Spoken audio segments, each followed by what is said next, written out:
you did it's called After the Rain. Right, yeah. That, you mentioned Tekashi, and that was like one of my first thoughts when I saw the trailer. The funny thing about that is we wrote that script before Tekashi was around. You're kidding. No. Really? So yeah, so I wrote it in 2018. So you manifested Tekashi into the real world. Not really. Not really.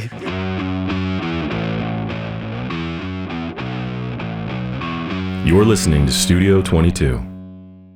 Welcome to Studio 22. I'm your host, Will Meldman, joined, as always, with Brock O'Hearn. How are you doing, Brock? I'm good, man. Can't complain. You're looking tan. You're looking good. Feel good. Yeah. Feel tan. Ready for Stagecoach? It's coming up, right? So one of my favorite times of the year. Absolutely. Yeah, man. We are joined today by Geo Santini, indie filmmaker, actor, all of the above, multifaceted talent. How you doing? I'm good, man. Trying to launch this OnlyFans account. Wait. Let's get that again in the mic. Let me move on closer because I think I'm far away. Yeah, sometimes I pull the mic like to the edge too. It's all right. I got you. Oh, there we go. I'll speak into the mic. Good, man. Hell yeah. I act like a grown up. How are you doing? You're based in LA, right? Yeah. I've been in LA for almost 15 years now. Back and forth, but mainly in LA for 15 years. That's literally same as me, actually. Really dope. Yeah. Hell yeah. You're 15 years, man. Originally from New York, New right? York, yeah. Yeah. What part of New York? Queens. I lived in Philly for a while, and then went back to Queens, and then stayed in Queens and had fun throughout that whole time. And then the towers went down, and then still had fun. I mean, that was kind of after. I think post 9/11 was a crazy time in New York. We had a lot of fun, and then I was like, you know what? I really want to do this film stuff, so I came out here to La La Land. Yeah, man.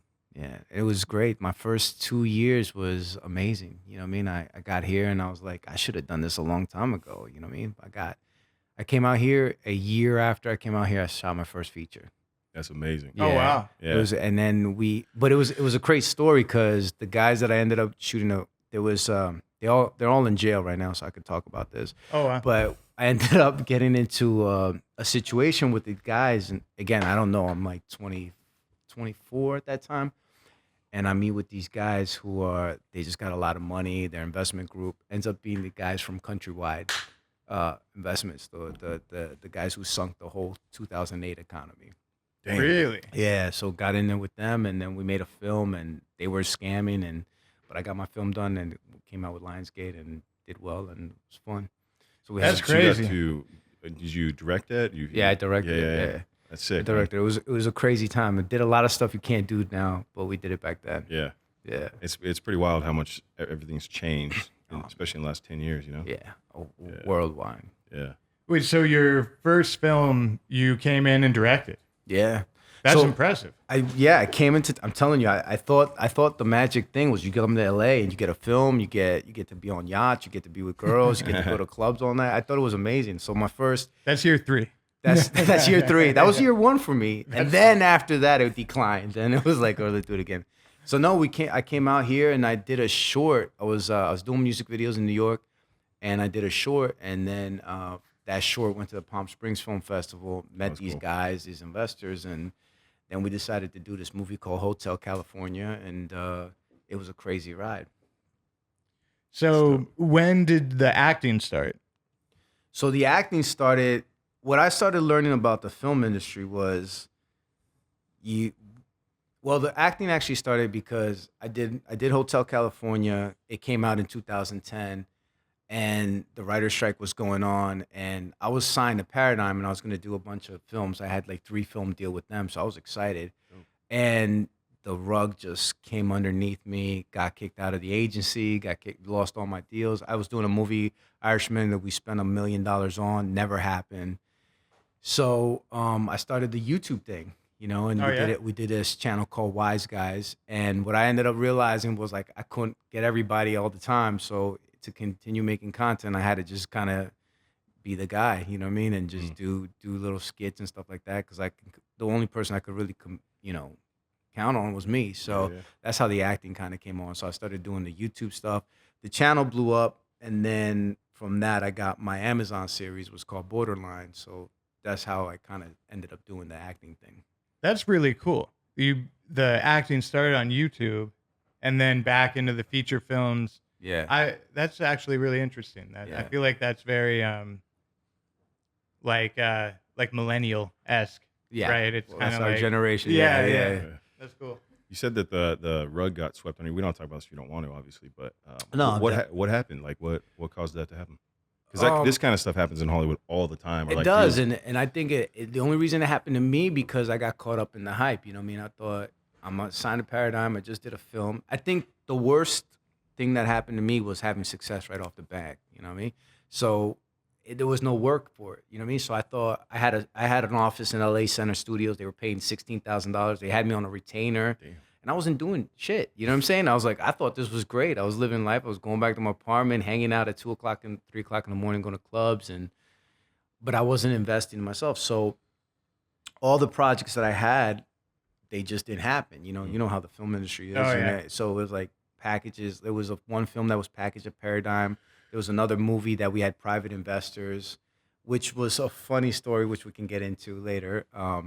And it all went to shit, and then basically I was stuck with nothing. It is this harsh reality of the film industry where, I've worked on projects for years, and you tell everyone this is what I'm doing. You could even like, oh, we got the money, like this person's in, and then for whatever reason it just falls through, and you're on to the next one, right? And it's kind of like the nature of the industry, like kind of just rolling with it and keep going and figuring it out. I think people may not understand like to what degree that actually happens, right? It happens all the time. I mean, To everybody. It happens more than often than not. But I didn't know because I was, again, like my experience was, you come into town, you get a film. I thought that was like your calling card. You know what I'm saying? You get a film, you get to hang out with beautiful women, you get to live this life, you get to drive around in Ferraris. That's what I thought it was.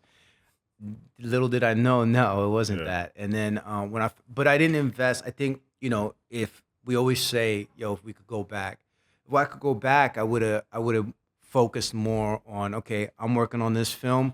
What am I lining up next? Meeting more people, going to these meetings, not being so arrogant. I mean, a little bit that kind of caught me off guard was my arrogance. You know what I mean? And my work ethic. You know what I mean? I was just too complacent with what was happening because it seemed like this was the flow. But and when it happens early on, it kind of at least for me, it feels like, and I've seen it with so many different people. You feel like it's going to stay there forever. Exactly. You just think it's going to keep coming, right? You think you got here, now it's just only up, and there's down too. Yeah. You know what I'm saying? And the good thing about the down is you learn a lot from the down. You learn a lot about yourself. But it's hard. I've definitely learned tons from the downs where it's almost like it gives you this kind of like more realistic perspective on the world, at least for me, because I've had so many projects fall through, and I don't know. I think I'm gonna get into like my own therapy session right now about it. No, get into actually, it, get like, into it, brother. about it. No, but it is interesting. But you've done so many projects, right?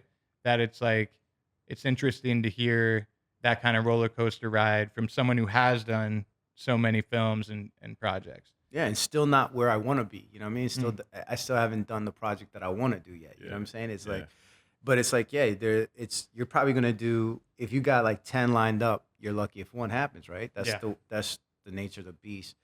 But I feel like we're in a good time because the industry's changing, things are changing. The gatekeepers are no longer the gatekeepers. We have more power, but there's a give and take. You got to work harder. You got to work more independent. You guys, got a smaller crews, smaller guys, and you know what I mean. But you can make it happen. Technology's helping us do that. What was the YouTube channel Wise Guys? Wise about? Guys. Yeah, Wise Guys. yeah. It was just it was what we talked about. Comedy you can't do anymore. You know what I'm saying? Yeah. Uh-huh. But it was we were just doing it. So what ended up happening after I did my film, I did a video called, I can't even say it. That's basically how it is. It was for Funny or Die. So we did we did a video for Funny or Die, and it just went viral. And I was like, you know what? I was like, I like this model. I like the instant gratification, because in a film, there was no instant gratification. You have to write, okay, or you got the script, Yeah. you're putting together, you're waiting, you're sitting there, okay, you got to make an offer to this guy, and then this actor comes and he gives you his notes or his theory or his idea, and then you got to figure out, well, do I like his idea or do I think he's full of shit? Or you know what I'm saying? Do I want to conform? Now I'm like artistically challenging myself. So it's all that. So with the YouTube stuff, we were like, it was like you did a skit, did a video. It felt like SNL, and college humor was huge at the time. And Dude, Funny or Die. I may have I've probably seen it because I've watched like tons of Funny or Die. so it was just like, and we had like these cartoon animations with it. So it was really ridiculous. But anyway, that gave me the branch, and I was like, you know what? I'm gonna start shooting these things and doing them. And sure enough, it blew up, and we were doing them every week, and we were doing like 3 or 4 videos. But it was hard to keep up because we were doing like 3 or 4 videos every week, and we were shooting with Reds, and we were shooting with high-end cameras. But it was a lot of work, and then I ended up from that. We were like, you know what? Let's just do this original series kind of ideas on the channel, and I did one called Geo's Pizza, which was this cockamamie story that I had going on about me and this rat, the situation that I had with his rat, which was hilarious. And I told the story, we made the video. Anyway, that kind of jumped off, and we had a lot of guys on that who actually were on that web series that actually blew up. And they're in Marvel shows now, whatever. Wow. And then we kept going then, and I had an idea. I was like, I'm gonna do another one called Borderline. So Borderline was like an idea that I had about a kid who's the son of a cartel member who's basically bipolar, but his father disappears. He gets to take over the cartel, and he wants to bring the cartel into the social media age. You know what I mean? And anyway, we did it as a web series, and we were gonna release it on the channel, and then we ended up cutting the trailer. A young lady over at Hulu saw it, and she's like, hey, is this a 30-minute show? And I was like, yeah, it's a 30-minute show, of course. That's what we wrote it for. That's what we wrote it for. She's like, oh, can I see the pilot? And we shot it as webisodes, you know what I mean? I was like, oh, so I'm like, oh shit. She's like, yeah, we're looking for 22-minute content shows. Big fan of The Office, big fan of those shows. I was like, shit. I was like, all right, let me cut this together. So I took whatever episode stuff we had and cut it together as a 22-minute. She ended up like, oh, I like this. We're gonna put it on our main platform. We're featuring this. And so I was like super excited. And then got into some politics stuff because the show was originally pitched to Hulu Latino, because there was a Hulu Latino version coming up. But the lady was from Hulu. She was from the main thing. And then the guy from Hulu Latino got mad that she got the show. And then they got into a fight with the producer, and it turned into this whole thing. And our success story turned into like, well, fuck this deal. And in Hulu, it got fucked up. And then around my birthday, I had a friend. He's like, you know what? I told him about the Hulu thing. He's like, hey, you know, I just met this guy who has this deal over at Amazon. And sure enough, like, well, let's send him. And they're like, all right, send us the episode. And Amazon saw it, and they're like, we like this. Let's go. And then I had to figure out how to shoot the rest of it. You know what I'm saying? Because I only shot a web series. You know what I'm saying? The rest of like the season? The season. So I had to, because the minimum at that time, the way they were scheduling a season was 6 22-minute episodes. Right. So they would categorize that as a series. They're like, well, do you have a minimum of 6? And I was like, yeah, of course I do. You know, I didn't have shit. You know what I mean? I had just a bunch of webisodes the way I shot it. And then we just ended up taking the advance and just shooting the rest of it and delivering it to them. And then that came out in 2015. Dude, I love that. Yeah. It's like every step, you want to just make sure you continue closing the deal, whatever it is. Yeah. Right? Like that's awesome. Yeah, find a way and get it done, dude. But then that's like such a great mentality, I think, for people to see that want to make it in Hollywood is like, yeah, I shot a web series, but I'm not gonna tell you that. You know what I mean? And like, I'm gonna find a way to make it onto the platform and make what I really want to make on top of it. So it's like you just gotta find a way, you know. And a lot of people, I think, are like, when they get told no, they're like, oh dang, that sucks, you know. Yeah, and then now's the days you can't say no. I mean, the cool things, we have the tools, but it's harder now, right? Because there's more fish in the sea now. Yeah, there's a lot out there now. A lot of platforms, a lot of competition. You know, a lot of content. Yeah, a lot of content. Yep, and it's kind of like. But I feel like, you know, the bigger, you know, studios and platforms have been making a lot of content, right? But I feel like now, and maybe just because I'm doing it too, it feels like there's a lot of indie filmmakers and people making stuff that, you know, I think maybe that they want to, but in that same right, you know, where it's like, well, look, I actually can get a better deal if I make something and go sell it to one of these guys, you know? And they're looking for that too, right? Like, I was watching Mr. Beast on the Lex Friedman podcast, Right. and he was essentially like, they were talking about who he hires for like his crew, right? Because he always has like a crew around him of friends that help. They're like PAs, but also producers and partners and friends, all kind of in one, right? Nolan, Chris, people like that. But he's like, I mainly hire people from film or people that want to get into film. But then he goes, I always ask, what do you want to do? What do you want to end up doing? And they're like, oh, I want to be a film producer.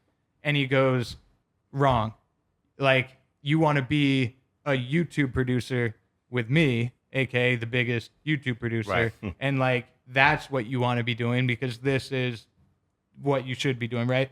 So I feel like that works because he's like 100% in on YouTube and like it works for him that way. But it was interesting to hear because I think maybe only a handful of people could say that because I think like getting into film is still the better route in my opinion because that's what I do too. Right. But like it was interesting to hear that of like we're actually at an age where working for Mr. Beast is actually, you know, probably more As profitable. more clout. Yeah, Yeah. more clout. Yeah. Well, I mean, where would you rather go work for, Joe Rogan or CNN?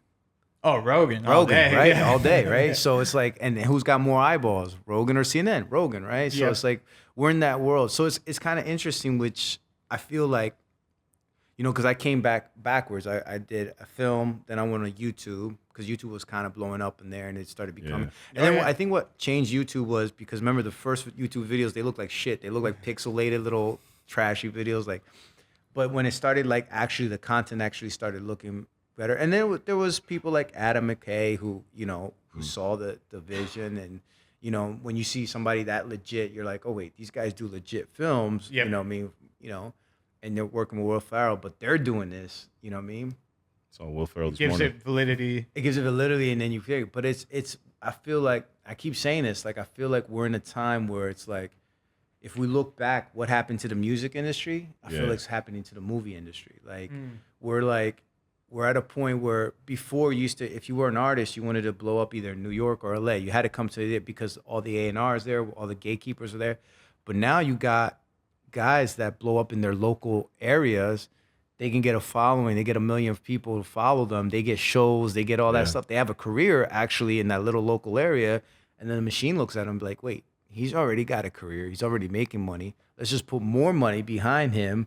And now we take him globally or international. Yeah, or they make like a big TikTok song that people dance to, right? And then boom, it's like, here's 1 million followers on TikTok. Let's build around, like you're saying. Well, the whole SoundCloud era, right? The whole Yeah. like, what was it? Napster. Little Pump. Little Oh, Pump. yeah, Little yeah. Pump. And the Takashis, like they just blew up off of no label, no nothing. They just knew how to strike an algorithm. I love that too. I love there are definitely pros and cons to all that, right? But I do like how more people have access to a voice and to an audience. Yeah, you can, and then giving people the ability to have an audience, it changes everything. Because how many people have got hired in film just 'cause, as you know, part of the conversation, just because they have a big following, you know? Yeah. See, I'm not saying he's not talented by any means, but because it's not true, he's very talented. But like somebody like King Batch, you know, Right. and he gets all these films. Then he became a great, in the space as well. But I'm like, it's because of the following, It's the same thing like with The Rock with wrestling, right? When he was the highest paid actor at the time for his first film, made like $5 million for the Scorpion King because he brought a following with him. Brought a following. And it might have not been social media, but it was wrestling, Right. You had the eyeballs. So there's value there, right? Social media is currency when you really break it down. If you're able to get people to, interact and buy things and download your If you know how to platform and- utilize it, because Yeah. there's guys that I know guys that they have their social media, they got followers, and they just do dumb videos and they know nothing. But if you don't know how to utilize it, it's like wrestling, right? Like Yeah. The Rock knew that he was a character. He knew he played a character. He knew how to play that. He knew how to draw people in, And he took that into the movie business and then just kept it rocking, you know? It's very, very interesting. Same with Arnold. He had a stage presence because he was a performer and an entertainer, right? He worked on his body. He'd go on stage at Mr. Olympia and rock the crowd, right? He would do Pumping Iron documentary, and like he was a showman. And like then that transfers. Like you have the audience, some sort of, same with The Rock, performer, entertainer. You know, I feel like all that kind of translates in terms of. Yeah, because like Tyler Perry, I feel like I've worked under Tyler Perry. He gave my first role ever, actually, my first opportunity. But you know, he was doing plays for years. Almost. Was he really? Yeah, that's how he blew up. Church plays. Wow. He was doing them in his car too, right? Yeah. He was doing them in his car and Living out of his car. living yeah. out of his car, and then and traveling, and then he had that audience. Yeah, so even for him, it took him 7 years, like never made $1. And then finally, when I think he was like 30, it hit, and he started, you know, getting an audience around the block, making money. And then that turned into, he like wrote a show, and then it all worked out where now there's a 1090 rule. It's because of Tyler, where they buy 10 episodes and then they have to buy the 90 if they want to continue on. But he translated the plays into TV and film, man, and and still continue to do the plays. But there's just that value that you realize when. I mean, dude, I was just same thing. I've been studying real estate a lot lately, and you know, I look into these two guys, Grant Cardone and Pace Morby. They're really big in their individual spaces. They're getting shows on A&E and you know HGTV and all this stuff just because they're so good at what they do, and they've got a following. You know what I mean? Well, look, Selling Sunset, baby. yeah, look at that. That's crazy because now you could be a famous chef. You could be good at what you do, and you could have a TV show. You could be a famous electrician. You could be a flipper. You could be. I mean, I feel like it's anything you could do. You could do right now, and as long as you do it really well, and you can be entertaining, you got it. You got to go. Dude, 100%. Yeah. It's, you know, Shep Gordon created the celebrity chef industry just by doing it. Right? I mean, not only that, I think he taken more. I think he created the whole foodie and the whole food phenomenon that we're like, you know what I mean? Nobody used to think about food the way we're thinking about food right now, right? Food used to be like, you eat food, you go to a restaurant, whatever. Now it's like, it's part of like pop culture, like food, food, restaurants. Every day people are still taking pictures of their brunch. Taking pictures, yeah. So it's like, it just became a whole other thing, you know? Yeah. Dude, it's awesome. Crazy. Wait, okay, what are we gonna make? What are we gonna turn into the next big thing?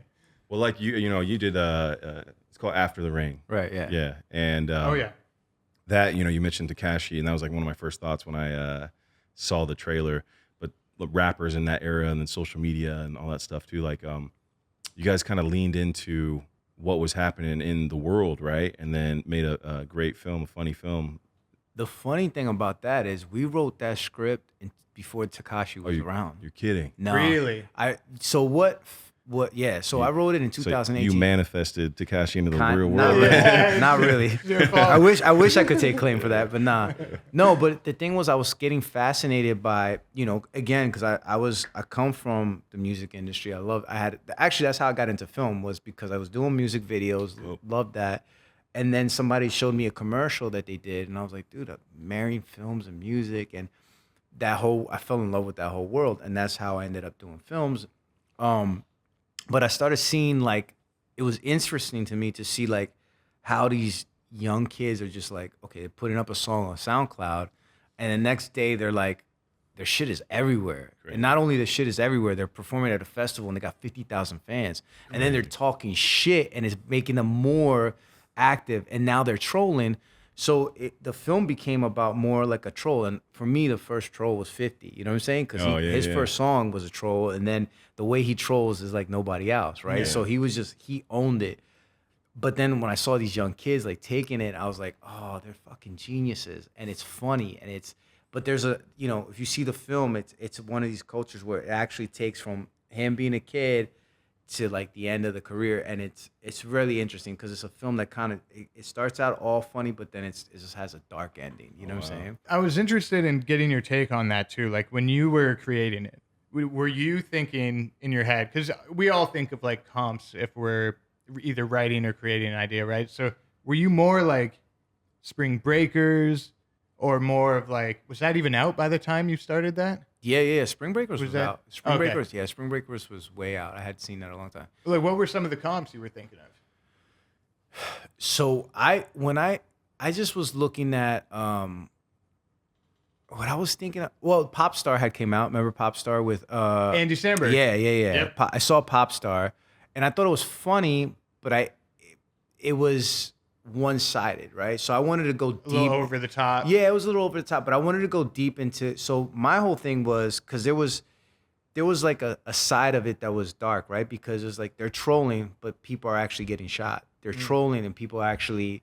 Yeah. It started influencing society where it's like, I felt like it started birthing these kids thinking like, okay, if I do this shit, if I call this guy out, if I do, and not knowing the circumstances that there's like real life circumstances, like you could actually get shot, you could actually get killed. So I started getting fascinated with that world and started getting obsessed with it. And then it was a lot of crazy stories that I started doing. You know what I mean, there's a scene in there where he goes to an old age home. You know what I'm saying? And it's like that shit is, when you see it, it's fucking crazy. He goes to an old age home, and even when I sent the producer the script, she was like, "How are we gonna shoot this? Like, you have old ladies flashing the camera. You have like, yeah." I was like, I don't know. We'll just do it. We'll just hire old ladies. Like, you're not gonna get nobody. I was like, let's do it. You know what I'm saying? I was like, nobody's gonna do saggy. I was like, all right, let's just do it. And it happened. You know what I'm saying? And it was funny as hell. But then there was a video where Cardi B, after we shot that, Cardi B goes to an old age home. You know what I'm saying? Oh wow. It was crazy. Like everything we manifested, you'll see the movie. It's like it's linear. So it was just like, but you could see, not to say that I could see the algorithm, but you see where you could see the. It was like a rock and roll story for me, right? It was like a biopic, but the modern biopic where it's like the rise and fall of a guy. But instead of always these rise and fall films are like, oh, they get into drugs, they get into the party lifestyle. Dewey Cox, I always think Dewey of, Cox like, was great. You know what I'm saying? So I think that was the inspiration for like an After the Rain. You know what I mean? Okay, yeah. Where because it's got like the serious biopic elements, but also having fun. The what'd you do to get into that character? I mean, you play such a unique role. I just studied these kids and I found them fascinating, and I just like lived through them. You know what I mean? And I just, I think that's what it was. It was fun. They were doing fun shit. Like you can't, throwing shit out, saying dumb shit, trolling on. It's fun. It is fun. So it was one of the funnest characters I ever played. To be honest with you, it was just fun as fuck. You know what I'm saying? It seemed like it. It was fun as fuck. But and then you start thinking about it, and you're like, oh wow, this is really weird. So, and then again, I wanted to tell a bunch of stories how they're getting fucked in the music industry, how they're getting taken advantage of, and all of that kind of compels into it. So to get into the character, just I had really fun with it. I was like, let's play with the cosmetics, let's play with everything, and just go. Awesome. On the PBD podcast, they were talking about how they had a Harvard professor on. I just saw that. I just saw one of the clips where he was talking about DEI, was it that guy? The guy with the dreads, right? Same guy. Yeah, okay. Same guy. So they were talking about how they were also referencing a Bill Maher Ice Cube clip. Right. Where Ice Cube was talking about how like the prison reform situation, right? Or right, in regards to, did the CIA and FBI potentially set up Gangster Rap in order to imprison more people to fill the prison systems, because there's someone who's like an owner of a prison and also the owner of a record label. I'm not saying I believe in any of this. I'm not saying any of it's a fact, YouTube. But did that factor into like any of the stuff you were going, not specifically those conspiracies, but more of like what started Gangster Rap? How did we end up here? Why are these kids doing this? In that sense, if that even... It makes sense. So for me, because I saw both clips. I saw the Bill Maher clip with Ice Cube, which was perfect person because he started. He was like, Straight Outta Compton was the kind of the biggest selling Gangster Rap album, and probably one of my top 20 albums still of all time. Yeah, I think this situation comes along, which is Gangster Rap. And then I feel that people figure out ways to manipulate it. And my story wasn't more about the jail system, and that's a whole other story, but mine was more about the label side and, this idea of they see this kid popping, they see that he's got a bunch of views right over here, so let's take it. And then instead of guiding him and mentoring him, like, yo, go buy some houses or invest some real estate. You know, think about your career. Maybe you want to start having some acting lessons. They say, no, go buy these chains and keep the trolling, because every time you're trolling, you're selling records. And then, so it was the constant encouragement of keep getting the bullshit instead of, you know, keep feeding the bullshit. So I do think a lot of labels, and there was a situation, I won't name the artist, but there was an artist, there was a situation that I know that it was an actual label executive, and the artist did a video, and the song had to deal with the topic of murder, and somebody that knew them, they held that video back. I knew the guy who did the video. They held the video back, never released the video. The kid gets charged for murder, and all of a sudden the next day the video's out. Oh wow. You know what I mean? So I do believe that there's opportunists. I believe like my main thing for the film was because there was no guidance. You know what I mean? You know, you look at somebody like Ice Cube, right, where he was just not necessarily that he was a gangster, but he was a poet telling Nas and all these guys. There's poets telling you what they see, and they're putting it together in words, and it's brilliant, right? It's nice. But all those guys, you see their careers. I mean, look at what Ice Cube did. He ended up not only starting his record label, but then starting the film stuff with John Singleton. He had making movie money. And making movie money, and then, you know, now having the basketball league. I mean, and he created an empire, and he's a positive role model out of a situation that came out. Yeah. That's not happening with these kids right now. You know what I'm saying? They're just, you know, and again, they're just getting dumped into the bullshit. It comes back to that. Go ahead. I do the closing thought, and I'll shut up, I promise. You liar. I swear to God, I'm going to shut up. Even if it was some sort of conspiracy, the reason F the Police blew up is because you can't deny that was a real sentiment being felt by that community at the time. And it was the biggest cultural revolution of our lifetime. Nothing even close. So you can say it's set up, but I like how you said like opportunist, right? It's more of like reacting to something that's real, right? Like, anyway, I'll shut up. I mean, I'm not saying this just to say I actually forgot what I was going to say. No, don't do that. Don't do that. I know, like that actually kind of sounds like it was planned. It's not. No, dude. So that's dope. So you grew up with rap then? I grew up with music. The first thing I used to do was do beats. And then Really? and then talking about the fuck the police situation, I was in a situation where I was delivering pizza when I was a young kid. And Sounds good right now, bro. Yeah, pizza would be amazing right now. No, I delivered pizza when I was a kid, and then literally I was in a bad neighborhood. It was North Philly. It was a bad neighborhood. Yeah. I drove the wrong way in a one-way because all those streets were bad. And these cops saw me. They came. They took my money. They threw the pizza out. Oh, damn. And people saw it. Like, it was in front of people. It was in front of people. Oh, wow. And, you know, you had that sentiment. They were just corrupt cops then, right? Like, they were just being assholes. Oh, they weren't okay. even corrupt. I mean, I didn't have much money. It was in North Philly. That, I mean, I think I was like $40 that they took.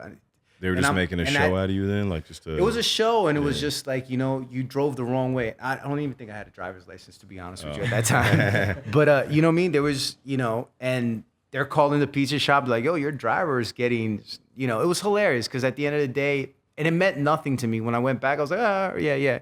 And I was like, oh, we got to send this lady her pizza again because, you know, she didn't get it. But I get the sentiment. I mean, mine was minor, but there is a sentiment of that. And I think there was a reality in that, fuck the police. Because if you're just getting harassed by something for no reason, I think that's where it comes from, you know? Now, at the same time, do I believe, no, police aren't needed? No, a lot of these communities still need a lot of police. You know what I'm saying? Look at what's happening to our city right now without, you know. I mean, yeah, I think you're always going to need someone there to kind of keep the checks and balances and offer some form of safety, because if somebody, you know, if everyone was free to do whatever they wanted all the time, we'd have some chaos. You know what I mean? There's got to be a little bit, which would be pretty nuts. And like, but at the same time, there's people, like you said, that opportunists essentially that can take advantage of their situation or their power. And it goes both ways, man, because I've got friends who are cops that are freaking amazing, right? And you don't know what these people are going through. Imagine every day in Philly for these guys. Who knows how many times they've been shot at? Or 100%, man. You know, or, it's a tough job. Yeah. It's a tough job. I mean, we need police. And then, you know who needs them more? It's the old ladies who live in the block. It's more of the kids. Like, they need them more. There's drug dealers. I mean, you know, you could take all the guns away from the people. That's fine. But criminals don't need a permit to get a gun. You know what I mean? Yeah, I literally saw a YouTube video that put together, it must have been 20 videos of women over the age of 20 being punched in the face on the streets of New York. Bro. Yeah. What is happening? It's crazy. I mean, it's just, yeah. And New York, you know, when I grew up in New York, I remember when I was a little kid, I remember New York being a total shithole. And then I saw it becoming the most, in all honesty, I never thought I would leave because, you know, I used to walk around Chelsea and all that. It was beautiful. It was fun. You know what I mean? We had fun. It was safe. I'd be out at 2:30 in the morning in Greenwich Village. I didn't feel like I was going to get robbed. I didn't feel like anything. It was cool. You know what I mean? And then you go to the neighborhoods where you know you're going to get robbed, you know, so you act right or you do what you got to do. Because there's neighborhoods that you still get robbed and stuff. But I'm talking about the city, like Manhattan. It was more like a playground. It was dope. And we used to be at this, you know, we used to go out. I remember being a kid, like literally going to home on a Friday, going to sleep to wake up at 11:30 at night and make plans and be meeting with guys at 1 o'clock in the morning. And we're out till like 4 o'clock in the morning or 5 o'clock in the morning eating breakfast at the diner. It was great, you know, but you can't even do that no more. The National Guard is deployed in the subways. Yo, people are getting stabbed. They're taken. It's got to be just like such a rise in mental illness or something, man. Like what would be the shift for that for people to start going that way? You know what I mean? I think the inflation, drugs. I don't know. Money's a big factor. I think drugs are a big factor. It's just like, man, it's so sad to see because it's really sad. If I saw that walking down the street, bro, that guy's done. It's tough, man. Yeah. You're a big guy, so you can just punch him in the face. Look at what happened to the Good Samaritan. Yeah, he's in jail. Oh right? yeah, the one. See, that's so crazy, bro. Yeah, that's the other thing. You're punishing the guy who's actually sick. So they probably lock you up for punishing the guy. For punching the guy in the face. Squatters in the houses, man. Like I'm like that doesn't make any sense to me. Or if someone breaks in California, this is just so crazy. If someone breaks in your house and gets hurt, they can sue you. Yeah. Like what? But I mean, Ron DeSantis just changed the squatter law in Florida. Oh, really? Yeah. Just signed it. That's crazy. Yeah. Well, look at what happened to Bun B, right? Like he was at his house. He was taking a shower. I think Bun B was. Yeah, I think it was Bun B. Don't quote me 100%, but I think the story is he was in his house. He's upstairs, and his wife is. They're in Texas, by the way. This is part of the story, but. His wife screams. I know Bun B's Texas. Yeah. So he basically, but this is the point: is his wife screamed. Somebody broke in the house. The guy chased him, shot him. You know what I'm saying, for breaking into the house. And they came up. You know what I mean? They were like, "What happened?" They explained the story. They're like, "Cool, let's take him to prison." You know what I mean? And he was able to protect his home. You know what I mean? Protect his wife. You know what I mean? Oh, so they actually got the trespasser. They took care of the trespasser. He was good. You know what I'm saying? Right. But that wouldn't happen in California, though. Right. You know what I'm saying? That wouldn't happen in other states. And look, I'm not telling you chase anybody down the street, but you should have the right to protect your home. I know so many friends that got followed back with the Rolls Royce back in Hollywood. And one of my friends, he has a weave spot. You know what I mean?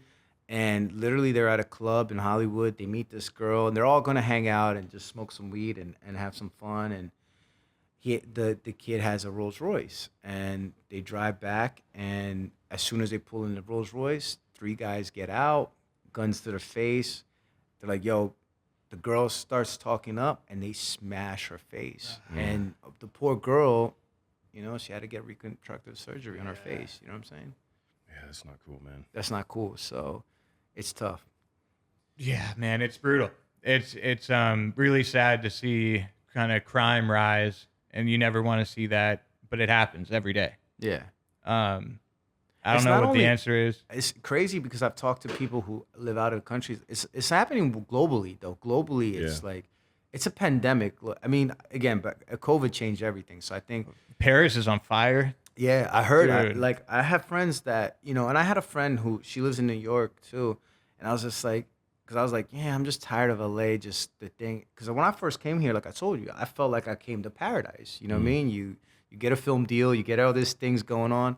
But it did, like, you know, like you go out today, it's like, look how beautiful the weather is. Look how beautiful the view is. Like, where do you get this? You know what I'm saying? You don't get it anywhere. So I was like, I was in love with LA. I'm like, I'm home now. I'm going to sit here. You know what I mean? It's cool. But now it's like, you know, it's kind of crazy. You know, you have to deal with this stuff. And you know, you feel bad for certain people, but at the same time, it's like you're trying to live. You know what I mean? And like when I went to the San Francisco Film Festival, like almost like when my film came out, Hotel California, that was almost like 10, 12 years ago. San Francisco was a beautiful city, man. I grew up there. Yeah. From 1990 to 2002, 2003. Yeah. I think that was like the best 13-year stretch in San Francisco's history. Like, I went honestly. there. I ate the best Chinese food I had ever eaten. Me and my dad every Sunday, Chinese food takeout. Like the more dive restaurant, the better. You know, it was like, beautiful. I went through this hallway, went through like the second floor, then a back room, and it was just the most beautiful food that I ate. And then we went to, Fisherman's Wharf, and it was just, the food was great, and it was beautiful to go shopping down there and everything. And then I was like, you know what? One of my dreams is I'm gonna come up here and chill here for 6 months and write a book because it's so beautiful. That's cool. But shit went to shit. You know what I mean? my heart goes out to SF, man. I don't even know what to say on that topic. I loved growing up there. I felt very, very blessed to, grow up right in Pacific Heights, right in the city, and experience that city for, a little bit over a decade, Yeah, I mean, it was gorgeous. And then I just recently went because when I did, the music was mixed in a studio in San Francisco, in Oakland, actually. Hell yeah. And I rode the BART, and I saw all this stuff that happens. It's kind of crazy. You know what I mean? I saw a dude get attacked. You know what I mean? I saw people yelling. It creates more of a hostile environment. So, well, I mean, the violence is real. I mean, this stuff. Some of it's overhyped. I get it because I talked to my friend. He's Ryan, who's does music. He's diehard SF guy. He's like, Hell yeah. I live here. It's amazing. He's like, nah, it's media overhyping it. You know what I'm saying? Yeah. So a lot of stores closing. Yeah. I was just trying to add some positive, I guess. Yeah. I mean, it's people's perspective too. It's like if it's not happening to you, it's out of sight, out of mind. 100%. I've got friends out here that have had their cars and houses invaded, and then other people that like live the dream life every single day. And they're two polarizing, two very different lives, but within miles of each other. So it's really just kind of whatever's happened to you. But at the same time, like, is that stuff still happening? Yeah. Dude, can it happen at any time? Yeah. I mean, squatters took over the house next to LeBron. Oh, really? They literally for like over 24 hours or maybe even multiple days, right in like Beverly Crest or wherever he lives. I thought it was a skit, but so like not even that far away. They were partying all night. That's crazy. Like literally That's right not even next to squatting. LeBron. Was that That's like- squatters that's like or just breaking and entering? Yeah, breaking and entering and having a party. Yeah. Yeah. It could have been B&E. Sounds like a movie. Isn't Sounds like- squatting what was that basically movie? B&E anyway? What was that movie? They did one like that, right? Yeah, there was what was House the- Party? That was House. What was the one? There's I think. Well, House Party's kind of like that. Yeah. No. What's the movie where the kid's left alone and then it just turns big? It was Yeah, I can't remember. I who know directed what it is, but I can't remember the name of it. Not Home Alone. No. This was What'd you say? Project X. X. Yeah, Project X. That was that's what I hilarious. said, Yeah, right. Project X. That's it. Yeah. They are making a new one. Isn't that Todd Phillips? Yeah, that was Todd Phillips. That's what I said. Yeah. The director. I know the director. It's one of my So maybe after Joker 2, he's doing that? Is that maybe. He just wrapped up on Joker 2. Oh, really? Did they rap? Yeah, I think so. Hell yeah. I mean, he's kind of one of my idols. The guy that goes and does something like Hangover and then does something like Joker. He's fucking sick. I love 100%. that range. You know what I mean? 100%. Yeah, it's cool seeing creators do stuff but do it well in different kind of fields, different genres. He did both of them amazing. You know what I'm saying? Yeah. From a visual standpoint, like Hangover to me is probably the first one is like probably one of the top comedies because it's like comedies used to have this thing where they were shot kind of flat. They were funny, but they didn't really look that good. I mean, Hangover was stylistic. It was funny as fuck, and the characters. Give me Hangover, Wedding Crashers, Friday, Tropic Thunder. I'm with you. I could watch those four. I was watching Wedding Crashers on the plane like a month ago, dude. And I'm like, I gotta turn this off, bro. There's like too much nudity. I'm like, people are looking at me like I'm like a pervert over here, man. Yeah, no, that Wedding movie's Crashers. hilarious, bro. Movie's hilarious. Yeah, Hangover to me for his top there. It just came out of nowhere, Yeah, and just- those guys weren't that big at that time. You know what I'm saying? They were just like simple guys. And I think it was a low budget kind of like $20 million. It wasn't a big studio. For a big studio, was a Compared kind of to what it did. Yeah, Yeah. I mean, it was a monster. You know what I mean? I would love to work on bringing that genre back. I think you should. I'm with you. Let's do it. I will plant that flag with you, bro. I will definitely be, because I love that genre. Like just those comedies are just fucking hilarious. Crack up. And it's just like you're meant to go in and have fun and laugh. Yeah. Right. Like not take anything serious. Nothing serious. Nothing's political. Nothing. It's just we're just having fun. like the T-shirt. Nothing's political. Politics ruins everything. That's 100% the truth. Keep it out of here. I mean, even in I just splashed water all over my face. We could cut it. Yeah, that's cool. Leave it on there. Make it funny. You know what I mean? But the thing is, Okay. like, so let's throw everything water. I want to talk a little bit about The Bad Shepherd. Came out. Would it come out in February officially, or was it January? February 23rd. It came out in Yeah. theaters. It had like a week theater run and then VOD. Yeah. Sick, dude. Yeah. Yeah. Tell me about because I know we talked about it off camera, obviously, Right. but like, what was the process for making that? When do you make it? You know, I feel like that's pretty cool. So How I you had did a it. friend, like I was telling you, Dimitri's guy, Christos, and then Christos basically got an offer. We won't mention some names, but from a executive was like, yo, you know, you need to go and do your own film and go shoot it on an iPhone. So Chris comes and gets me. I'm like, dude, I'm not shooting no fucking film on an iPhone. You know what I'm saying? If we're gonna spend that much time and energy making a film, let's make a real film. And Unless Apple's funding the whole thing. exactly. Now, if Apple's funding the whole thing, I'm in 100%. But no, we just, you know, it was during in 21 where it was kind of where we're trying to pick up the pieces after COVID. A lot of people weren't working. There was nothing to do. So I had a friend named Andy Pagana who had a friend named Ryan who had this script. He's like, you know, read Ryan's script. I was looking for something self-contained and something that could be done with not a lot of people because it was an issue at that time. I was looking for something that to be self-contained, one location kind of thingy. And I read the script, and the script was very simple. It felt to me like a play, and I kind of love movies that I feel like I'll kind of play. Actually, that's how I did Hotel California, was a play, and then I just kind of turned it into a movie. So I was like, you know what? Let's do this. I was like, it's four guys are the main guys, and you know this one antagonist. So I was like, let's do it. You know, let's go out, let's find a location, and we ended up going out to New York. So Andy was shooting a film called Surrounded, which was with Letitia Wright and Letitia Wright, Jeffrey Donovan, Jamie Bell. So he was doing that film. He was shooting that film. He wrote it. And I was like, yo, listen, I called him up. I was like, look, I got this opportunity. We got a little bit of money. Let's, you know, to do this film. He's like, yo, let's go to New York, my area that I love. I got the guys. I got location people. I got producers will help us out. So we went up there and we got a road. We had a farm that Andy's brothers, he let us shoot there. He helped us out. And we just put it together, you know what I mean? And it's about four guys who end up finding a bag of money on the road, and they hit this girl. They think they hit this girl, and ends up that she's already shot. So it's like, what would you do? There's $2 million in there. She's already shot, so you know she's dying, not because of you, but she's dying. So what would you do? And then the decisions from there. Dude, I love films that propose like a very grandiose moral dilemma, right? Where it's like, if we get caught, we're fucked, but you know, right? How can we maybe get out of this on top? And then it just kind of compounds from there, right? It's like, I love that. And the opportunistic concept of, that's how we shot a horror film. It's like, we essentially had the location and then put together the team and then went out and sniped it, right? Like, sometimes filmmaking is very like, you have a plan, go knock it out, right? What's that saying where it's like limitations are what is it? The like, Limitations. it's like you're limited by your something. I know when it's like, I don't know, I'm fucking the whole thing up. No, but basically saying you have your resources and you're more creative when you have limited resources and you have these, right. You're working in these constraints, and it's like, okay, how do you make it happen with constraints? Yeah.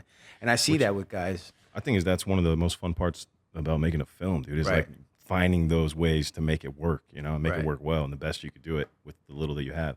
Like how many times we did that on the resort when we shot that movie. It started to rain. It wasn't supposed to be a rainy scene, but we wrote it right in, and the way it like changed over the scene just made it led us right into like the second act or the where it started to go downhill from there, you know. And it was we had weather on our side, ironically, when we thought it was a major problem. We'd change the production schedule every night at 4 a.m. after shooting.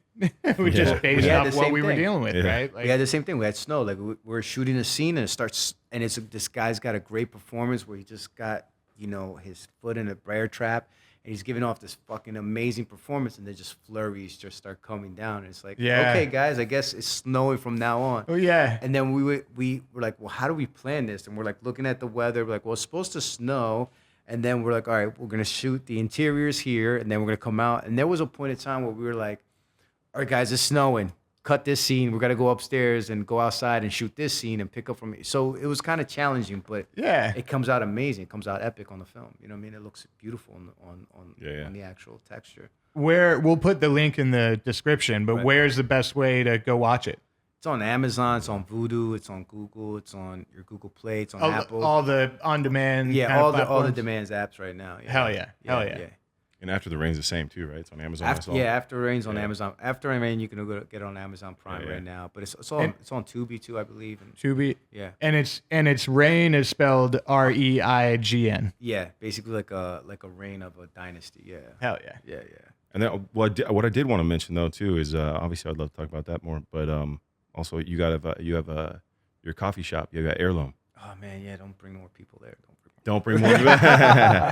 No, so yeah, I got to call. I mean, I love food. That's what the thing is. I love food, and when it just happened by accident. I ended up. What's the cool thing that you want to do when you're a kid? You're a man. You want to own a bar. You know what I mean? You think it's fun. So I did that. After I got my check from Hotel California, I went and bought a bar, and that was a nightmare. You know what I'm saying? It was just a fucking nightmare. So I never wanted to have a bar. After that, dealing with people drunk. It's like buying a club. It's like, nah. It's like, It's like, cool on paper. It's cool on paper, an idea. It was cool for like a month. And then after that, it was like, dude, this is a job. This is a headache. You're dealing with drunks. You're dealing with... Wow. So, but how cool is that? You got to like experience the dream. Right? Like, yeah, and you know what? That's kind of the cool thing. It's like even filmmaking, right? It's like you get to experience a dream, but how much hell do you go through making fucking films? You know what I'm saying? It's actually hell, and it's like the cool thing too is like you get your film like so the story with The Bad Shepherd is we did it. We did all the agency routes. I ended up getting a sales agent that I ended up really liking. Those guys ended up taking the film to Cannes, and he was like, "Look, it's going to take about 6 months." We got 4 offers right away from big studios. Saban bought it, and 2 weeks later.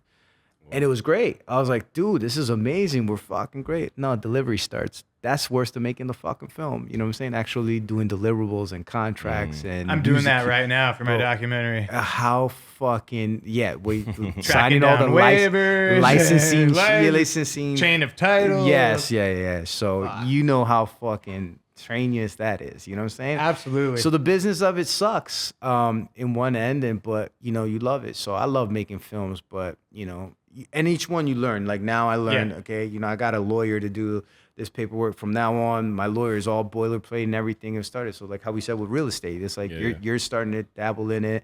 I'm starting to dabble in it. I'm way over my head, but I'll figure it out. You know what I mean? Yeah. Hell yeah. No, it's I talk about golf a lot and like relate golf to filmmaking and life in a way. In golf, it's you got to enjoy the struggle, right? And it's like I don't know how people survive on film sets if they don't just like absolutely love filmmaking. They have to. Some aspect, whether it's wardrobe or makeup or acting, Yeah, and I think that is why like it's a high stress environment. There's a lot of things that can and do go wrong on every single film. Film, no matter what the budget, whatever the situation. And I feel like all of us, if you've done a couple or enough, have all experienced that one person that is just a nightmare. I'm like, dude, that's on every this is hard enough. Yeah, that's on every film, every project. There's that one person. It's funny because I just did this movie recently. I'm not gonna mention. I want to kill this guy. No, I got nothing to do with me. Bro, I'm going through the same thing, so don't even worry. They're on day 60 or whatever. So like, there's already been friction. There's already been egos. And like everyone was nice, right? But it's communication. And then so people need stuff in a certain time frame, and the other people are like, you didn't give me enough time, and like, and they're all like butting heads and stuff. I'm sitting here like, this is just one. All you need is just one conversation, but because everyone's tired, they're sleep deprived, they're hungry, they're stressed out. We're trying to get this done because you got to stick on a schedule, otherwise it's going to cost you a bunch of money. There's all that stuff that comes in. So when you get somebody who's an a-hole, you're like, yo, this is already This is already a hard lot enough. for all of us. You just, you're making it 10 times worse. Or how about when it's already done and it's more successful than they thought, and they become an a-hole after that? You know what I'm saying? You guys. Yeah, it's like, you know, okay, I should have just thrown this fucking thing on YouTube and fucking then you would all been happy. You know what I mean? Yeah. But then it's the ebb and flows, man. You just Yeah. remember if you burn bridges or like, it's the same people on the way up as it is on the way down, right? And that's the thing, you know what I mean? It's like the one thing, and it was funny because I'm at the restaurant the other day, and I'll tell you a funny story. And even the way I got to know Tim, I'm just whatever. I'll just be myself. I learned this story of just being yourself because, again, back when I was younger and I came in, the arrogance kind of showed its face, and you fall hard with the arrogance. But like, yeah, man, when you come up, like, you gotta respect everybody. But then the whole thing too, in that if you're the guy who wants to be an asshole, realize that some of these people are gonna move on, and then on the next project, they're not gonna call you, and then when you're wondering why you're not working. So the best case scenario is to just keep your head down and do it humbly and love it, and then just take the wins, take the L's, and keep moving. You know, learn from both of them. Exactly. Yeah. Great advice. Learn from your mistakes, right? But that's also, I feel like,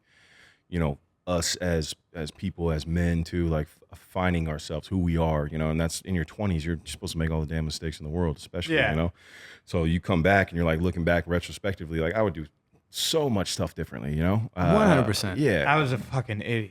Yeah, but And we that's, all are. yeah, we've all done that, and that's part of growing up, becoming a man, and then you look back and it's like, well, turns out it doesn't really pay off to be a dick. It doesn't pay off to be arrogant. It doesn't pay off to have I have a big head that I think I'm better than anybody, right? So you flip on the other side, step into humility and work ethic, work your ass off, outwork everybody. You start making some momentum, and it's like, well, damn, this is actually the formula for success after all. And then people like you more. Like I said, I was about to tell the story. I was at the coffee shop, and this guy pulls me. It's a guy from Warner Brothers, because it's close to Warner Brothers Studios. So, and he's like, I didn't know you were a movie star. And I'm like, what are you talking about? He's like, why didn't you tell me you were in the movie business? He's like, I saw your film. I was on Apple, and I just fucking rented your film, and I saw it. And I'm like, I'm texting my wife. I was like, this is guy from fucking Aeirloom. Like, is this the guy from the fucking coffee shop? And she's like, yeah, that's the guy. You know what I mean? Yeah. So, but the payoff was more. What he came to say was, it's interesting and it's impressive that you're not bragging or talking about this, that you're just letting it be, and you're just letting it, because there's so many people in the industry be like, oh, I'm doing this and I'm doing that and I'm doing this, and you find out they're not doing shit. You know what I mean? And it's like, people don't really want to hang out with that guy. They want the guy who's like, can you have a cup of coffee with him, or can you have a beer with him, and then you fucking rock with them. It doesn't matter what you got or what you don't have. Everything changes in the tides. You know what I'm saying? So it's like as long as you could be yourself, you know what I mean? Be yourself and accurately represent, what you got going on and how you treat people, for sure. How you treat people is a big thing. Like, I believe this. I don't think you let anybody walk over you. You know what I'm saying? If somebody's being a dick, then you get that energy back. You know what I'm saying? You're gonna, you know what I mean? Like, you want to be an asshole. Like, I'm pretty sure nobody's intimidating you. You know what I'm saying? You know, but it's like, I'm the guy. Like, you know what I mean? If you're being an ass, I'm gonna be an ass to you too. But at the same time, I think if you give me kindness, I'm gonna be more kind to you. But if you start with kindness, and it makes people feel good. I mean, I saw, like, I got out the gym, got some bananas. I saw this older lady that. You go to Equinox? Huh? No. Oh, okay. No. I was like, I go to LA Fit. I used to go to Gold's and go to LA Fitness. I just, you know what I mean? my thing is I want to build my own gym. You know what I mean? Yeah. Hell yeah. I talk about it all the time. It's actually pretty hard to find like an actually good gym out here. Yeah, it's hard, and it's like just time convenience. If you could just roll out of bed, go to the gym, and then, you know. I liked Equinox because, well, one, I lived on the same block. Right. And they had so many cardio machines that there was always a treadmill for me to run on. Not anymore. Really? Really? It's packed in there, dude. Which one? The one on Hollywood? Shit. Yeah, West Hollywood. Yeah. Right? Yeah. Because you'll go on. You go Not long anymore. time. Bro. I'll walk out like ready to do my cardio, and I went there just for that, and I'm like, you got to be kidding me. Well, That's one, crazy. Yeah. the one in West Hollywood, though, they kind of make it like a scene. You know what I'm saying? Oh, very, it doesn't feel like it's just kind of more of a scene. I just happened to live on the same exact block Yeah. previously. Yeah. Not No, it doxing is. myself. Yeah. I mean, I go there to work, so I've got friends that don't even go there anymore because they just talk too much, and it's all the time. Social hour, which I get too, like, especially if that's the way you get that in, and if you need that, like to connect with people, whatever gets you in the gym. Yeah, exactly. And I get that part of it, but at the same time, for me, I'm like, this is part of my job, part of my career. I'm not gonna be a dick, I'm not a dick, but no, you never. Let me do my work. I'll say, you see that timer? I have a timer on everything. This thing's got a magnet, so I put it on everything I work out on. I'm like, if you can get in what you want to say in the minute and a half, we can talk. You know what I mean? But if not, I gotta go. I got a job to do. I'm never a dick, but get the fuck away from me. But if I just start working out and stop talking to you, Well, that's true. No, you put the disclosure out there. Yeah, that's true. Yeah. But yeah, man. I mean, I'm with you too. You got, like, when you're talking about, you got to love it. You got to have passion for this thing too, because we don't. I mean, as an audience member, I guess is where I'm coming from. When you watch a movie, you don't think of all the intricate stuff that goes into, or intricacies, I guess it sounds a little smarter, that goes into making a film. You just get to enjoy it, right? You don't know that half the time some of this stuff took 10 years to get made, or 3 years to get approved, or like you got all the casting, the stuff that they thought they were going to have, whoever they thought they were going to have, and it ended up being everything could go wrong with this thing, right? Not only that, you get it done, right? You get it done and it's out, and you're proud of it, or you're not proud of it, or you feel whatever you feel, but then there's going to be a million people on the internet judging the shit out of it. You know what I'm saying? So it doesn't matter how much work you put into it, just, so it's, and then you have to also understand that too. So you be like, when it's out, people are going to judge the shit out of it, and, dude, and live through that. We're making art, right? Yeah. Like, art's meant to be judged. It's meant to be. It's great. I love reading these reviews. They're funny. Good and the bad. Good and bad. The bad ones are funnier. You know what I'm saying? For sure. I think so too. I think it's how you respond to it too. Like for me, when I first came into it, I was for sure insecure and worried about what everyone thought of me all the time. And I was like trying to be perfect all the time. And then now I'm at a point where I really don't care. That's how that's the best attitude. Care. But yeah, man, we covered a lot of really good stuff, and we got the films in there. We got the restaurant. Is there anything else you wanted to shout out before we? He's gonna pitch us a movie that we're gonna film in his property in Puerto Rico. The property's fun, but that's an endeavor I'm doing. So we'll see. That's kind of dabbling into real estate. You know what I mean? Man. And investing in different ventures. I think it's cool. Our dream over there is to actually eventually one day kind of throw a festival where it's like a film festival, music festival. Because cool. Right now, well, first of all, the biggest artist, not biggest Latin artist, but the biggest artist in the fucking world is out of Puerto Rico. Bad Bunny's got more. Bad Bunny's got more streams than Drake. You know what I mean? Yeah. And the whole Latin music scene is blowing up. So that's kind of like the epicenter right there. And then a lot of guys came from there. So it's cool because I think Puerto Rico is, first of all, it's the United States. You know what I mean? So you're backed by the dollar, you're backed by the law, so you're not getting fucked like you would get fucked if not to speak bad about it, like places like Costa Rica, but I know guys who did real estate deals there, and I know guys who've done different things, right? And you kind of we're doing a project. Yeah, you kind of have to deal with the politics over there. Every place kind of has their own system. So but for I think what we're trying to do is kind of do the Bali of Puerto Rico, like the Bali for the United States, you know what I mean? And nature and health and wellness, and it's amazing. Yeah, so we'll see. Piece by piece, we're gonna put it together, and we'll get it done eventually. But so that's what we're doing over there. But it's fun. I mean, it's great that you guys are doing real estate, and it's fun. It's just learning new shit, and then and because I think like going back to like the film stuff, like we all had the dreams of like let's just do films, but I feel like the film is going to turn like the music industry, where it's going to be like, and I have a friend who's like on Law and Order right now, and he was telling me the same thing. He's like, he's like every day, he's like my first film, I shot it with 60 people. The second one, I shot it with 25. I just shot one with 4. You know what I mean? It's just going to keep going down there like that route. You know, I mean, technology's great, which is great because we can make our own stories and do what we want to do. So, and we all have different stories to make. There's so many factors in that too. I mean, even as you're saying that too, I'm thinking. Inflation, right? Yeah, I mean, inflation. It costs the same for 4 people now as it did for 60. However, like right not now, actually, but you know what I mean. No, but it is crazy. I mean, inflation is super crazy. I mean, I'm looking at it in just businesses that I'm dealing with, and I mean, I don't know. You guys know construction, so you see it in construction, but I'm seeing it in food business. Yeah, the wood, lumber prices are off the charts. Yeah, I mean, even energy. So in my cafe, we have Nyman Ranch bacon, right? So I was getting Nyman Ranch bacon, even after the pandemic, like $4.99, $5.24 a pound. Now it's like $8.99 a pound. Yeah. It's crazy. You know what I'm saying? So it's crazy. It's crazy, and it sucks for people who are like on the lower level situation, because like you go in a supermarket now. My boy called me from Jersey. He's like, dude, I went to the supermarket. I spent $100. I got like a fucking half a bag. That's how it is. I spend like sometimes when I'm trying to figure it all out because I eat a lot of food, but it's like 220, it's like 225, 250 for like 2 to 3 days of food.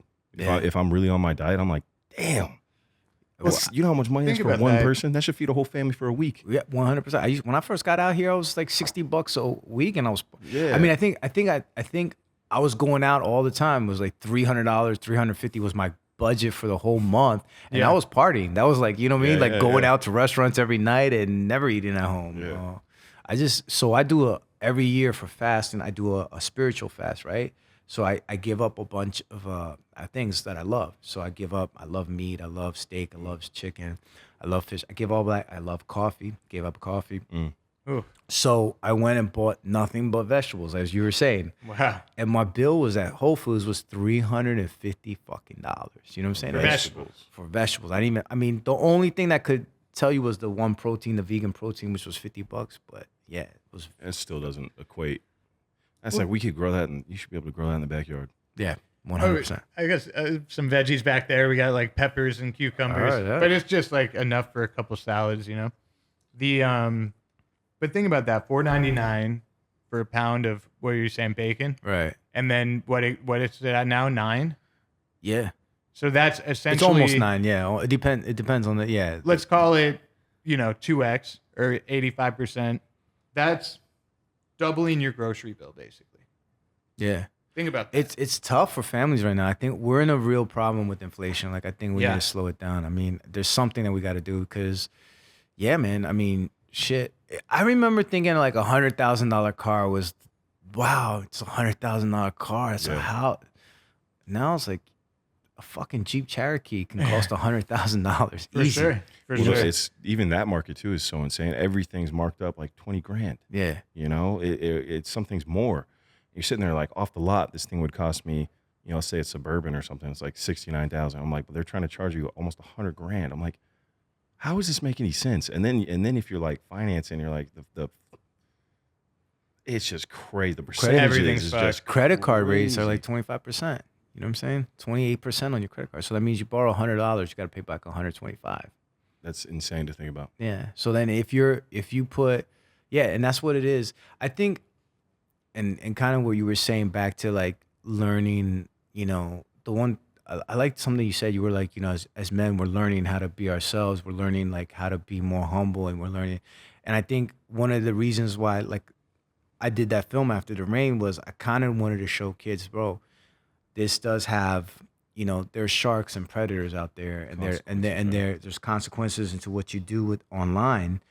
And I feel like a lot of that messaging is happening now, but at the same time, it's like, before, going back to the Ice Cube era, there was people like mentoring, there was gatekeepers and there was people that actually, I guess, took an interest that weren't trying to like, hey, you can have a long-term career, and I think we need to do that with a lot of men right now. We gotta tell them like, yo, bro, you guys, there's a lot of good ways to do this. Learn about money.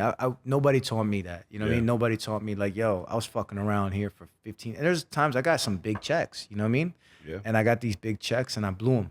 You know what I mean? I was back to being broke again. You know what I mean? And it's like, but I think it's like that almost across the board. I mean, look at sports. Like they get massive checks, and then such a high percentage end up losing everything. Right. Well, how could you can literally graduate with like a really good college degree and never learn how to balance a checkbook.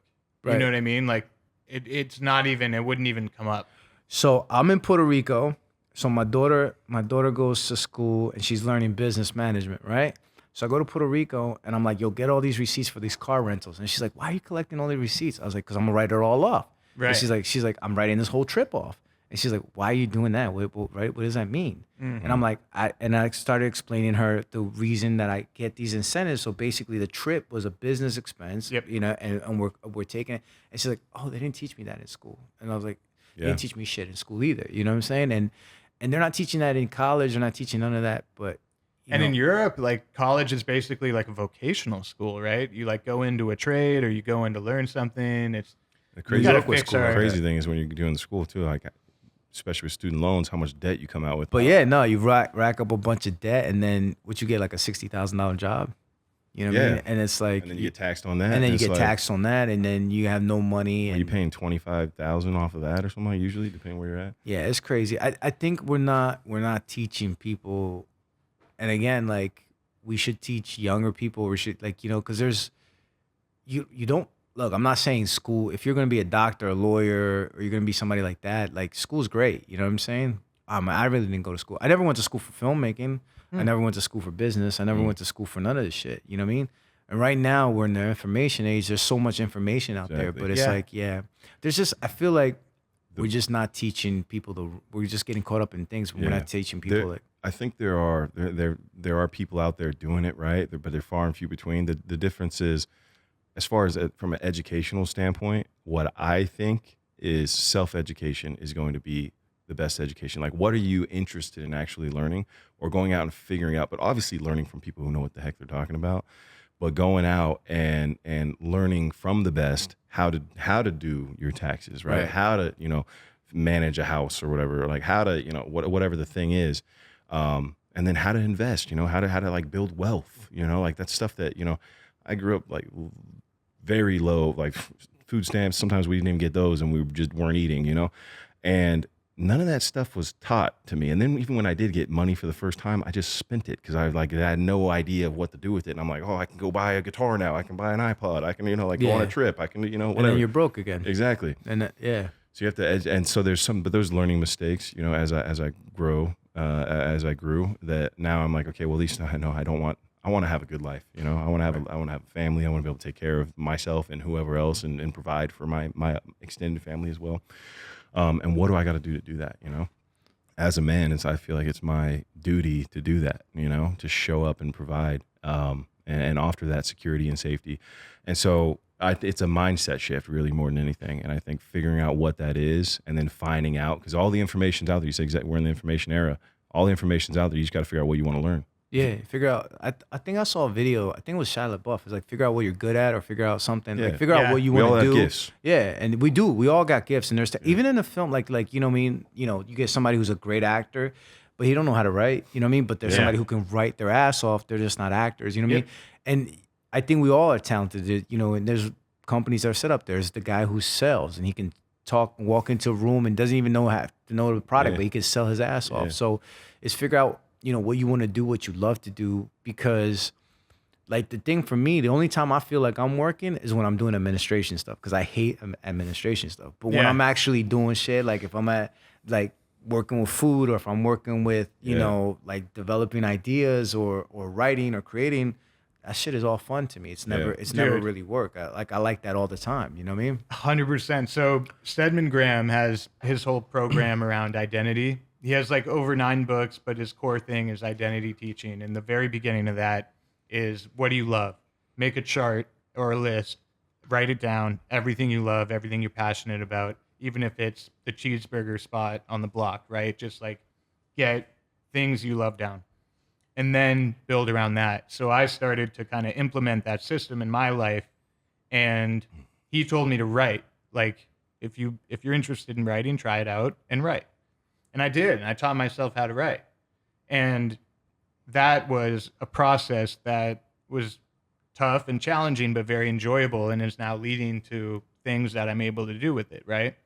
So teaching yourself, like both you guys are talking about, and the other part of that, I taught myself how to use Unreal Engine, the most complicated video game software in the world. Wow. Or most advanced, I should say.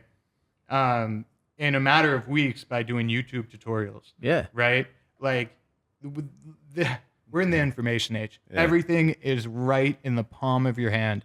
Figure out what you love. Get out there and do it. Like, I love that. 100%. Yeah. And I'm not even like saying I'm special or different. I'm just saying it's not like I'm that great at either one. I'm just figuring it out as I go. I was crazy broke when I was like 18. And I worked a trade, but then I ended up leaving that trade job. And so I was about 19 here, and I had this old crappy Crown Vic. And it wasn't even a cool one, man. It was like the year before it was cool, and it was red, and it had chip and paint and everything. But it got me from point A to point B, man. And I remember this thing. The year was in '96. It was the year before they went to like steel or metal intake manifold. So mine was plastic. And what happens over a certain amount of time is it vibrates, so it cracks. Okay. And all this fluid coming out, all this stuff. The car wasn't even worth $2,000, and it was going to cost like $2,200 or something to fix it. Well, I looked up all the parts. It was like $356, something like that. And then I just YouTubed it and figured out how to fix it at home, dude. And I couldn't even afford the 356. You know what I mean? That's brilliant, bro. But it was from YouTube, right? And it's like, well, that saved me thousands of dollars. And I've got this friend who's very successful, and we've actually had him on the podcast. He's very successful. He's had a great career financially and in the industry as well. And I'm telling you, man, this dude has added. He's probably spent, I don't know the exact number, but I say he's probably spent $200,000 on his home. And this is like making mistakes, hiring people that have messed up. And so he's added, but he's gone and literally YouTube studied, learned, whatever it is, had contractors learn from them, whatever it is. He just redid his entire bathroom, right? Realigned all the pipes and wired everything, and he just redid the whole thing. Saved himself like $15,000, right? It cost him, and he down to the point where I thought this was genius. I thought it was hilarious.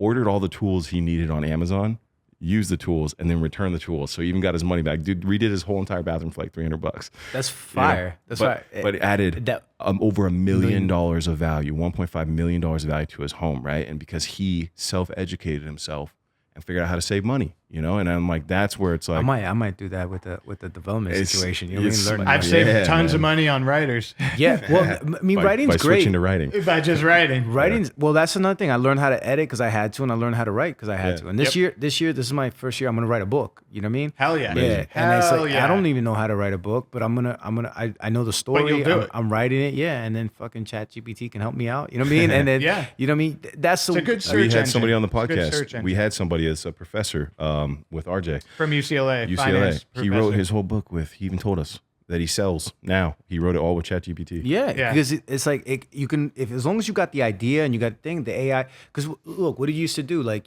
there was people used to go to called editors, right? And or people they used to co-write with. So you knew the idea, you knew the story. Yeah. And then you had to go to this co-editor and give them a piece of it, you know what I mean? Yeah. And they had to co-write it or tweak it with you. But now you could just throw it into the system and structure this as a book. This is my idea. It's your idea. Cool. It's not creating that content for you. It's helping you, restructure it. The same thing you would hire somebody else to do it and then put it out there. Yeah. I mean, find a way. No matter what, find a way. Yeah. That's awesome, man. Yeah. I look forward to reading it. Yeah. Well, Dude, I want look to. I forward want to hear about the process. I'm interested in like the process for sure. yeah. You got to keep us posted on that. I'll let you know. Hopefully, I'm gonna have it up by. I'm hoping to finish it by December. That's one of the goals that I wrote every year. Like every day, I Dude, start set a the year. goal and do it. Yeah, See, that's great advice too. Yeah, that's the thing. Write everything down. Write everything down. Put it up there. It's like I truly. You know what? The funny thing was one year. It was not last year. The year before, it was like I had a good year last year, and then I literally had in my office. I had a vision board. Yep. And the house that I had the vision board looked like the house I was living in. And then, you know what I mean? It was piece by piece. Not exact, but it was like I noticed the car. Like everything was kind of like what I envisioned for. So it was like you kind of attracted it, but it wasn't you put up a vision. Because a lot of people be like, oh, you put up a vision board and you manifest it. Nah, that's bullshit. You put up a vision board and you work towards it every day. But somehow which is manifesting. Right? That's how you really because I think people don't understand manifesting. They think It's not like a Jesus miracle. No. It's like like you said, working towards a goal. But end of the day, if you put it on the board and then the car's in the garage, doesn't matter what's in between. You manifested that car into your garage. 100%. Right? Grand Theft Auto. Yeah. That's coming out soon, right? I manifested it, officer. Yeah. No, that's a great point, man. Because again, I've had this conversation with a lot of people. You can put it in your mind. You can say you're manifesting, right? But your definition of manifesting you have to understand that it's the work you put in to get to that. Hell yeah, dude. Thank you so much. No, man. thank you for having me, guys. I appreciate it. Dude, great to meet you. Great to hear some of your story. Awesome to see what you're doing, bro. Keep it rocking, and we're looking forward to seeing what comes next. Yeah, thank you. Thank you so much, man. It was great meeting you guys, and we keep rocking, man. Yeah, I love your stories and love all the stuff that you guys are involved in with. I'm excited for the book progress. We're going to put all the links to the films and the restaurant as well. We'll think about maybe the restaurant. In the description, check it out. Thank you for the time, man. No, thank you guys. Thank you. I really appreciate it. Man. Appreciate you, man. All right, brother. Thank you for watching Studio 22. Don't forget to like, share, and subscribe. And follow our socials at Studio 22 Podcast.